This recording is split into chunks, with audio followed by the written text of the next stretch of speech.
बाकायदा प्लान्ड साजिश है और कुछ नहीं। और पिट्ठू मीडिया या गोदी मीडिया जो हम लोग कहते हैं वो यही करता रहा है और अभी वही कर रहा है।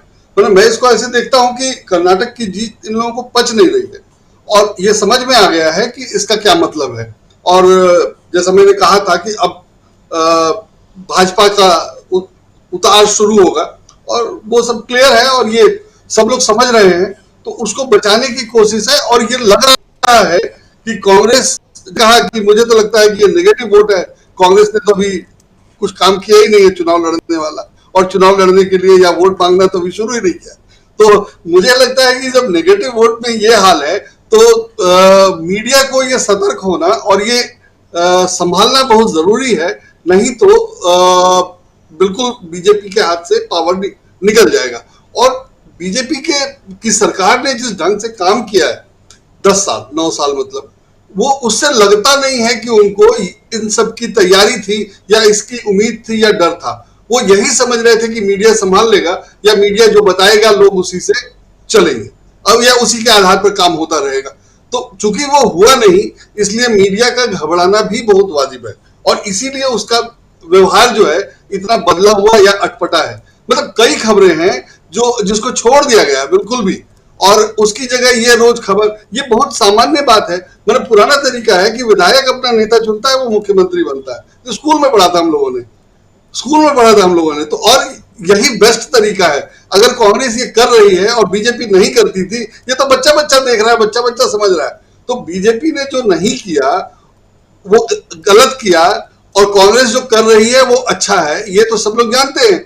अब वो अच्छा है तो उसमें से खराबी निकाल करके दिखाना है कि कांग्रेस इस जीत को पचा नहीं पा रही है या हैंडल नहीं कर पा रही है। कुल मिलाकर घुमा फिरा करके यही कहने की कोशिश की जा रही है कि कांग्रेस इस जीत को हैंडल नहीं कर पा रही है और उसके नेता आपस में लड़ रहे हैं, जबकि ऐसा बिल्कुल नहीं है। बाकी लोगों ने कहा भी, और मुझे ये कहने की जरूरत नहीं लगती है कि उनमें आपस में लड़ाई नहीं है, होती है। और अगर दो लोगों को मुख्यमंत्री बनने का मौका है तो क्यों नहीं दोनों चाहेंगे कि हाँ मैं बन जाऊं, उसमें कुछ बुराई भी नहीं है।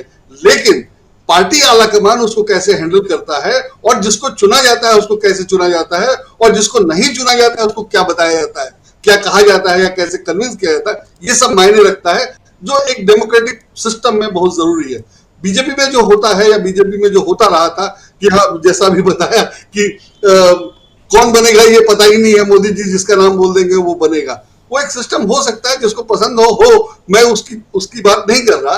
लेकिन डेमोक्रेटिक सिस्टम जो है उसमें अगर कांग्रेस एकदम कायदे से काम कर रही है तो उसमें कुछ गलत तो है ही नहीं, और उसको गलत पेश करना, गलत ढंग से पेश करना, मतलब एकदम आप अपने काम का ऐसी तैसी कर रहे हैं, जो आपकी जिम्मेदारी है, जो आपका नैतिक कर्तव्य है, आप उसकी ऐसी तैसी करने पे तुले हुए हैं। अब उस पे मतलब मैं तो उसकी चर्चा भी नहीं करना चाहता, इतना वो खराब है कि उसकी चर्चा भी करके उनको भाव दिया जाए। जैसे मुझे लगता है कि मैंने टेलीविजन देखना बंद कर दिया है, नहीं देखता हूँ, बहुत लोग नहीं देखते हैं। अखबार नहीं पढ़ता, मैं अखबार का सिर्फ पहला पन्ना देखता हूँ, बाकी पन्ना पढ़ता ही नहीं।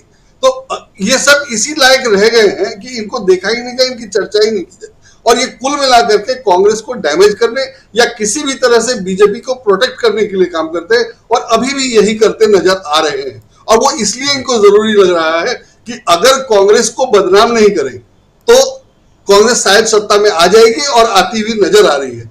लेकिन हम ये भी देख रहे हैं कि पूरी कोशिश करके बदनाम करने के लिए पूरी ताकत लगा के क्या हुआ, कुछ नहीं हुआ। अगर तो ये भी कुछ नहीं होगा। इसलिए मुझे नहीं लगता है कि हम लोगों को चिंतित होने की जरूरत है या किसी को भी चिंतित होने की जरूरत है। और इन मीडिया की कोशिश से कुछ होने वाला है। मीडिया की भी पोल अब बुरी तरह से खुल गई है, और पहले जो नरेंद्र मोदी ने जो कांग्रेस पे आरोप लगाए थे और उसके बाद उन्होंने जो सब किया, उससे सब लोग देख चुके हैं कि यहाँ क्या दम है और क्या है। और कांग्रेस खराब थी या भ्रष्टाचार करती थी तब भी उसमें क्या था। कांग्रेस अगर भ्रष्टाचार करती थी तो उसने क्या क्या, मतलब अब तो ऐसी ऐसी चीजें हो रही जो पहले सुनी नहीं गई, जिसकी कल्पना नहीं की जा सकती थी, और वो सब अब हो रहा है। मतलब उसमें महुआ मोइत्रा के सवाल का जवाब नहीं देना, और सेबी द्वारा झूठ कहा जाना, वित्त मंत्री द्वारा कहा जाना झूठ, और इतने दिन बाद सुप्रीम कोर्ट में एक्सेप्ट कर लेना सेबी द्वारा कि हम लोगों ने झूठ कहा था, तो अति है। मतलब ऐसा तो पहले सोचा भी नहीं गया था। तो इस व्यवस्था में, और इस व्यवस्था को क्यों डिफेंड किया जाए, इसका कोई कारण नहीं है। फिर भी अगर कोई डिफेंड कर रहा है तो मुझे नहीं लगता कि समझने वाले समझ नहीं रहे कि क्यों डिफेंड किया जा रहा है। इसलिए ये सब चलेगा नहीं, और मुझे लगता है कि 10 साल बहुत चल गया, इससे ज्यादा चलने की कोई उम्मीद नहीं है। और मुझे लगता है कि अगला 1 साल बहुत क्रूशियल होने वाला है। इस समय अगला चुनाव नरेंद्र मोदी के नेतृत्व में भाजपा लड़ेगी कि नहीं, वो भी देखने लायक होगा। तो ये हम लोगों को, वही जैसा आपने कहा कि चैनल बदल बदल कर देखिए और अच्छा लगे तो देखिए, नहीं तो बदल दीजिए, वही करना चाहिए। और इन खबरों से बिल्कुल परेशान नहीं होना चाहिए। अव्वल तो पढ़ना ही नहीं चाहिए, और अगर पढ़े तो इनसे परेशान होने की बिल्कुल जरूरत नहीं है। ना इन खबरों में कुछ है और ना इन खबर देने वालों में अब कुछ रह गया है, और इन खबरों से कुछ होने वाला तो बिल्कुल भी नहीं है। सब लोग समझते हैं। जी राजीव जी। जी, बिल्कुल बिल्कुल बिल्कुल। अमलेंदु उपाध्याय जी,